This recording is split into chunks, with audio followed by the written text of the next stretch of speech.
So আমার নতুন ছাত্র অর্থাৎ ভাই বোনেদেরকে আমার চ্যানেলে স্বাগতম। এটি হচ্ছে আমার এই চ্যানেলের নতুন প্রথম ভিডিও বলতে গেলে। এই প্রথম ভিডিওতে আমি বলতে চাই যে ফার্স্ট ও সেকেন্ড সামেটিভ এইবার যেহেতু 2025 সালে চলে গেছে, এখনও একটা সামেটিভ বাকি আছে। এই একটা সামেটিভে যাতে তোমরা অঙ্ক বা বিজ্ঞান যাতে ভালো করে বুঝতে পারো, সেই জন্য তোমাদের এই চ্যানেলে ভিডিও আসবে। তো আজকে চ্যানেলে ভিডিও আসবে 21 নম্বর চ্যাপ্টার নিয়ে, তোমাদের ক্লাস 6-এর, যেখানে কিনা তোমাদের 21 নম্বর চ্যাপ্টারের কোষে দেখি নিয়ে আলোচনা করে দেওয়া হবে। নিজে করি সবগুলো, এছাড়াও কোষে দেখি 1-2 নম্বর অঙ্কগুলো খুবই সোজা, তাই ওগুলো তোমরা নিজেই করে নিতে পারবে। আর বাকি যে 3 দাগ থেকে অঙ্কগুলো, 3 দাগ থেকে আজ আমি দেখানো শুরু করব। তো 3 দাগে দেখো তোমরা কি বলেছে। 3 দাগে বলেছে আমরা প্রশ্ন অনুযায়ী আমরা জানি যে 2 লিটার বলে দিয়েছে প্রশ্নে, তাই 2 লিটার সমান সমান 200 সেমি। আর লাল রং দিয়েছে কত, 75 সেমি। এই যে এখানে বলা আছে লেখা, তোমরা দেখো লাল রং দিয়েছে 75 সেমি। তাহলে সাদা রং দেয় বাকিটুকু 20 মানে 200 - 75 125 সেমি, অর্থাৎ সাদা রং আছে 125 সেমি। এবার তারপরে ঠিক ওই বাঁশের মোট দৈর্ঘ্য, বাঁশের লাল রং দেওয়া হয়েছে, যেটা মোট আর কতটা লাল রং সেটাই কাটাকুটি করে অনুপাত বেরিয়েছে। আর তারপরের অংশ বাঁশের দৈর্ঘ্য, বাঁশের রং দেওয়ার দৈর্ঘ্য, সেখানে মোট আর বাঁশের রং দেওয়ার দৈর্ঘ্য বাই করা হয়েছে, যেটা এসে সেটাই। তারপরে দেখো বাঁশের লাল রং দেওয়ার দৈর্ঘ্য, সাদা রং দেওয়ার দৈর্ঘ্যের অনুপাত ঠিক সেম। লাল রং দেওয়ার দৈর্ঘ্য আগে মানে অনুপাতটা লিখবো, আর তারপর সাদা রং দেওয়ার অনুপাতটা লিখবো, ব্যাস। তারপর ওটাকে কাটাকুটি করে দেবো, 3:5 বেরোবে উত্তর। এরমভাবেই অঙ্কটা করবে। এরপরে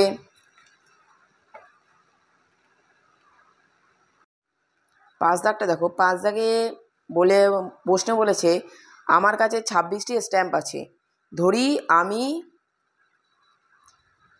নেব কটা, 8x আর ধরি মিতা নেবে 5x। এরমভাবে করলাম। এবার যদি আমি ধরেছি 8:5 অনুপাতে প্রশ্নে বলা, আর মোট স্ট্যাম্প 26টি, এবার 8x আর 5x যদি আমি যোগ করি, যেটা আমি ধরেছি, তাহলেই তো মোট আসবে সেই যতগুলি স্ট্যাম্প আছে। সেখানে এখানে এই সমীকরণে করা হয়েছে 8x + 5x = 26। তাই এইখানে 8x আর 5x যোগ করে 13x হয়েছে, আর এদিকে 26। এক্সটাকে এদিকে রেখে 13টাকে ওইদিকে নিয়ে গেছে, এদিকে গুণ ছিল, এদিকে এসেছে ভাগ হয়েছে, তাই 2 হয়েছে। এবার আমার কাছে আছে, যেহেতু আমি 8x ধরেছিলাম, এক্সের মান বেরিয়েছে 2, তাই 8 × 2 বেরিয়েছে 15টি, এই 16টি। আর মিতা কটা নিয়েছে, 5x ধরেছি, তাই দুটো 2 মানে এক্সের মান বেরিয়েছে 2, তাই মিতা নিল 10টি। তারপরে অঙ্কটা দেখো 6 দাগের। আমার পড়ার বই ও গল্পের বইয়ের অনুপাত প্রশ্নে বলা আছে 4:3। পড়ার বই কটা বলা আছে 24টি।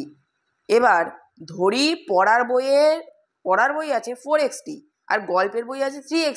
এটাই তো অনুপাত বলেছে 4:3। পড়ার বই ও গল্পের বইয়ের অনুপাত 4:3। আর এবার এটিকিউ দিয়ে যদি আমি অঙ্কটা শুরু করি, তোমরা দেখো যে যেহেতু বলে দিয়েছে প্রশ্নে 4x আর 3x, তাই আমরা ওখানে 4x = 28 লিখতে পারি। প্রশ্নেই বলা আছে প্রদত্ত, তাই এক্সটাকে 4টাকে ওইদিকে নিয়ে যাবো, 4 × 7 = 28। এক্সের মান 7 বেরিয়েছে এই ক্ষেত্রে। এবং গল্পের বইয়ের ক্ষেত্রে, গল্পের বই তাহলে কটা আছে আমাদের বের করতে হবে। আমরা বলে দিয়েছে যে পড়ার বই কটা, পড়ার বই তো আমরা জানি যে 28টা, তাই এখানে বেরিয়েছে। আর সরি, তোমাদের এখানে পড়ার বই যেটা এখানে লেখা আছে এটা 28 হবে, এখানে ভুল করে তোমাদের 24 লেখা আছে, এটা তোমরা ঠিক করে নেবে।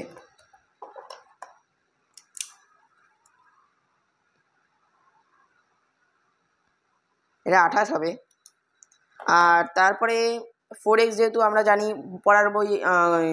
পড়ার বই আছে 28টি, তাই 4x = 28, তাহলে এক্সের মান বেরিয়ে যাবে 7। এবার গল্পের বই তাহলে কথা আছে, আমরা এক্সের মান পেয়ে গেছি 3 × 7, এক্সের মান বসিয়েছি 21, অর্থাৎ পড়া বই আছে 28টি এবং গল্পের বই আছে 21টি। এবার তাহলে মোট বই কটা, 28 যোগ আশা না পাওয়ারই মতন। এখানে দেখো বলেছে একটা সমবাহু ত্রিভুজের 3টি কোণের মান আমরা জানি 60°, 60°, 60°, প্রত্যেকটা কোণের মান সেম হয় সমবাহু ত্রিভুজে, সেটা আগেই করেছো। অতএব মোট কত, 180° মোট, সেটা আমরা জানি। অতএব তাহলে আমরা লিখতে পারি সমবাহু ত্রিভুজের কোণগুলির অনুপাত 60:60:60:60। এটাকে কাটাকুটি করলে 10, 6 দিয়ে কাটাকুটি করে তারপরে 0 0 কেটেই দিলাম, 1:1:1। অতএব সমবাহু ত্রিভুজের তিনটি কোণের অনুপাত 1:1:1। এরপরে অঙ্কটা দেখো 9 দাগের বলেছে সমকোণী সমদ্বিবাহু ত্রিভুজে তিনটি কোণের অনুপাত 90:45:45। তাহলে ওটাকে কাটাকুটি করলে আসে 2:1:1। তার কারণ হচ্ছে সমকোণী সমদ্বিবাহু, সমকোণী আমরা জানি, সমকোণী ত্রিভুজ মানে আমরা জানি সবসময় 90 ডিগ্রি হবে, তাই এখানে 90 ধরা হয়েছে। সমকোণী আর সমদ্বিবাহু মানে দুটি বাহুর দৈর্ঘ্য বিপরীত দুটি বাহুর দৈর্ঘ্য সেম হবে, তাই কোণগুলোর মানও সেম হবে। 45 ডিগ্রি 45 ডিগ্রি, যদি 35 আর 45 যোগ করি 90 আসবে, আর এদিকে 90। আমরা ত্রিভুজের মোট কত ডিগ্রি হবে? তিনটি কোণের সমষ্টি 180 ডিগ্রি। দেখো চলে এসছে, তাই আমরা এইভাবে লিখেছি 2:1:1। আমরা যেটা আগে দেখলাম। এবার যেহেতু আমরা জানি তাই তো হয়। এবার 1000:600 অনুপাত বের করলে হয় 5:3। তারা আজ স্কুলে এসেছে যথাক্রমে 20 মিনিট ও 12 মিনিটে। প্রশ্নে প্রদত্ত, কারণ প্রশ্নেই বলে দিয়েছে। তাহলে সময়ের অনুপাত কত? 20:12 কাটাকুটি করলে আসে 5/3। এই যে আমরা কাটাকুটি করেছি, তাহলে আয়েশা ও কামাল একই সময় স্কুলে এসেছে। তার কারণ তারা দুজনের বাড়ির দূরত্বের অনুপাতও আমরা বের করেছি 5:3, আর তারা যত সময় এসেছে তাদেরও আমরা বের করেছি, মানে সময়ের অনুপাতে বের করেছি 5:3। দুটোই সেম বেরিয়েছে, তাই তারা দুজনে একই সময় স্কুলে গেছে। ঠিক এরকমই অঙ্ক আমরা 11 দাগকে করলাম, যেটা কলার অঙ্ক, সেটাও ঠিক এরকমভাবেই অঙ্ক দুটো সেম অনুপাতে এসছে, তার মানেই সেম। আমরা আগে করেছি যে অনুপাত দুটি সমান, এর নিজে করি অঙ্কগুলোও ঠিক এরকমভাবেই তোমরা করতে পারবে। তো আজকে 12 দাগ পর্যন্ত দেখানো হয়েছে, পরে এই 13 দাগের পরে আরও যত অঙ্ক আছে দেখিয়ে দেওয়া হবে। আজকে কোষে দেখির 21-এর 3 থেকে 12 দাগ পর্যন্ত দেখানো হয়েছে। এর পরের দিন পরেরগুলো দেখিয়ে দেওয়া হবে বলা হয়েছে। আর এর মধ্যে কোনো সমস্যা থাকলে বলতে পারো কেউ।